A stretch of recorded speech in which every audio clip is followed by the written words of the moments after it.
Whether you need resources for immediate weapon or armor upgrades, or you just want a hefty amount stashed away, there are a few methods throughout Azo you can use to farm a metric ton of them. So today we're going to be taking a look at one of my favorite ways you can farm an infinite amount of Oni masks, metals, and black powder. You can get them all in one place so you won't come up short when you need them the most. So let's stop wasting time and get after it. Our story begins in Ishikari Plains, where you'll want to start out by discovering the Masked Man's Quarry, which is an Oni raider camp that can be found in the northern section of Ishikari.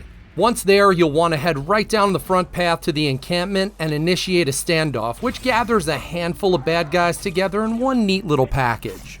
Once you win the standoff, you can just run into this small section of the camp and clear it of the 4 remaining enemies that are in the immediate area. After turning them all into fertilizer, just run around and loot their bodies, which should net you on average 8 black powders, 14 metal, 6 masks, and about 158 coins.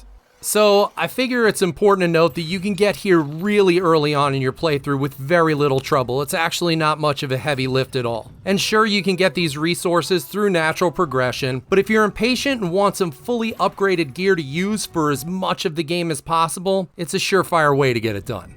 The most important step in the process, and what actually makes it repeatable, is to head into your settings and restart your game from the last checkpoint, which will retain all the resources as well as reset all the enemies so you can rinse and repeat the process as many times as you like. So the one caveat I have for you is that if you clear the entire camp and progress until it's complete, this farming spot becomes unavailable for the rest of the playthrough.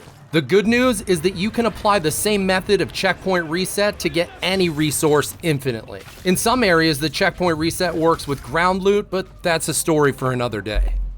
What I will add though, is that if you're really looking to go full send with farming, you should pick up the Charm of Kaniago, which makes this farm especially effective since it increases the amount of common and rare metals, as well as black powder gained when you're scavenging. The Charm of Kaniago can actually be located within the Yotei grasslands about a 9 iron away from your home within the Falls Rest Shrine. If you make your way over to the shrine at the very start of the game, it'll make a noticeable difference in your resource stockpile. With tons of resources at your disposal, you'll be able to fully upgrade armor as soon as you pick it up. Stay safe out there, and as always, good hunting.